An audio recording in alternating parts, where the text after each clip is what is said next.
Sri Abdul Aziz bin Abdul Rahim. Terima kasih Datuk Edi Pertua. Assalamualaikum warahmatullahi taala wabarakatuh. Salam sejahtera. Ikan kekek, ikan gelama. Soalan saya nombor 5. Terima kasih. Silakan Yang Berhormat Timbalan Menteri. Bismillahirrahmanirrahim. Assalamualaikum warahmatullahi wabarakatuh.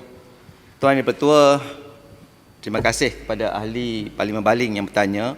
Urus Jamaah Sidang Berhad UJSB mencatatkan pendapatan sebanyak 234 juta ringgit Malaysia bagi tempoh kewangan berakhir pada 14 Disember 2018 sehingga 31 Disember 2019 yang diperolehi daripada hasil dividen dan sewaan aset milik syarikat.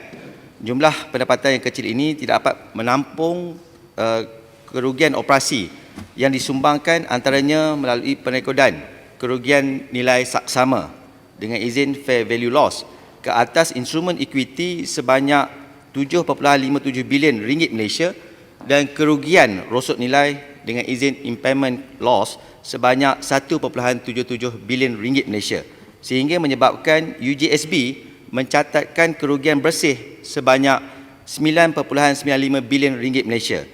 Jumlah nilai saksama aset UJSB pula adalah sebanyak 10.33 bilion ringgit Malaysia berbanding jumlah liability sebanyak 20.29 bilion ringgit Malaysia. Keadaan ini sememangnya telah dijangka memandangkan aset-aset tabung haji yang telah dipindahkan kepada UJSB dibuat bukan pada nilai saksama iaitu 9.7 bilion ringgit Malaysia, sebaliknya pada book value nilai buku dengan premium 19.9 bilion ringgit Malaysia menjadikan jurang lebihan liability berbanding aset yang terpaksa ditanggung oleh UJSB berjumlah 10.2 bilion ringgit Malaysia. Tuan Yang Bertua, untuk makluman ahli yang berhormat, walaupun penyata kewangan UJSB telah disediakan berlandaskan dengan izin going concern basis memandangkan syarikat telah menerima surat sokongan kewangan dengan izin financial support letter bertarikh 27 Mei 2019 daripada Menteri Kewangan diperbadankan. Tuan Yang Bertua, untuk makluman ahli yang berhormat, menjelang tahun 2020 UJSB akan membayar sebanyak 500 juta kepada tabung haji di mana 300 juta adalah bagi penyelesaian tunai manakala 2 juta ringgit Malaysia adalah penebusan awal suku. Terima kasih Tuan Yang Bertua. Terima kasih. Silakan Yang Berhormat Datuk Sri. Terima kasih kepada Yang Berhormat Timbalan Menteri. Saya sedar apa yang Berhormat Menteri sebut tadi berkaitan dengan pembayaran balik. Tapi kemampuan UJSB untuk membayar balik hutang sebanyak 27.56 bilion mengikut masa yang ditetapkan oleh tabung haji masih lagi samar. Malahan Ketua Audit Negara dalam laporan tahunan 2018 juga mengakui perkara yang sama. Ini menunjukkan pemindahan aset strategik tabung haji UJSB ini adalah satu kesilapan dan pengkhianatan yang amat besar oleh Pakatan Harapan kepada umat Islam dulu. Jadi, saya harap apa yang Berhormat Timbalan Menteri sebut tadi akan dapat direalisasikan bayaran-bayaran pada tahun ini. Satu lagi perkara Datuk Yang Dipertua, ini amat penting Datuk Yang Dipertua, maafkan saya. Semalam kami semua rakan-rakan daripada PNBC backbenchers sebulat suara telah berjumpa dengan pihak pengurusan tertinggi tabung haji dalam satu sesi taklimat. Dalam itu kami telah memohon, Yang Berhormat Arau telah menyatakan bahawa kami sebulat suara menyokong agar tanah di Sarawak Tamako 76% itu tidak dijualkan. Ini kerana perancangan lebih 278% ladang-ladang dimiliki oleh tabung haji tersebut harus dihentikan.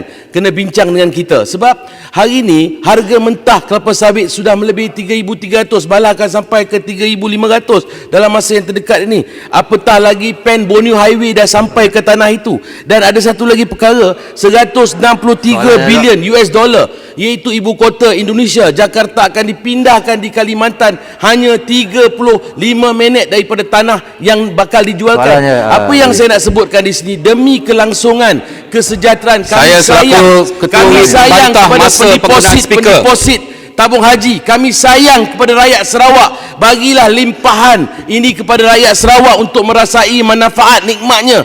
Jadi tak perlu jual. Kalaulah tabung haji plantation hutang dengan tabung haji, boleh bagi moratorium macam mana bank-bank negara buat. Jadi saya sekali lagi ingatkan kepada Menteri Kewangan, Menteri Ekonomi dan Yang Amat Berhormat Perdana Menteri untuk masuk campur dalam hal ini, runding balik dengan PNBBC. Kita juga ada kaedah solusi untuk menyelesaikan. Terima kasih Datuk Edi Pertua. Terima kasih.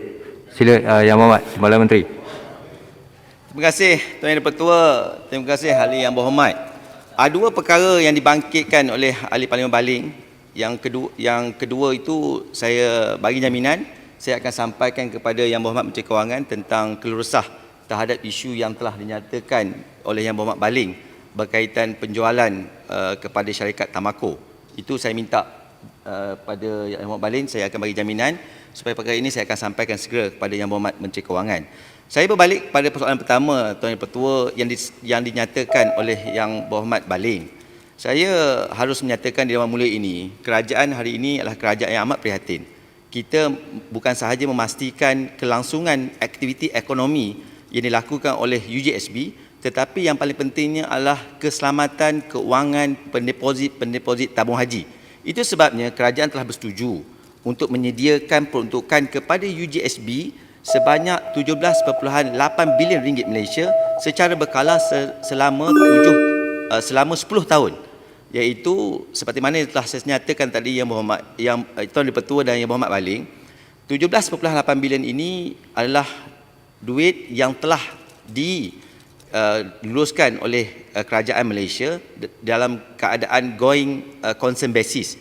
Dan kalau Yang Berhormat Baling juga dapat melihat dalam laporan tinjauan fiskal 2020 dan laporan fiskal tinjauan fiskal tahun 2021 telah ternyata di bawah Seksyen 15, di bawah risiko fiskal dan liability, telah nampak ada di situ komitmen pihak kerajaan. Itu sebabnya selama 10 tahun, kerajaan akan membiayai sebanyak 1.73 bilion bagi selama 10 tahun. Saya kira itu dapat menyelesaikan kesamaran supaya kejelasan ini akan memberi keyakinan kepada pendeposit tabung haji. Terima kasih. Terima kasih Timbalan Menteri. Untuk makluman, tabung haji tidak rugi. Ada 75.4 bilion ringgit terkumpul sampai semalam.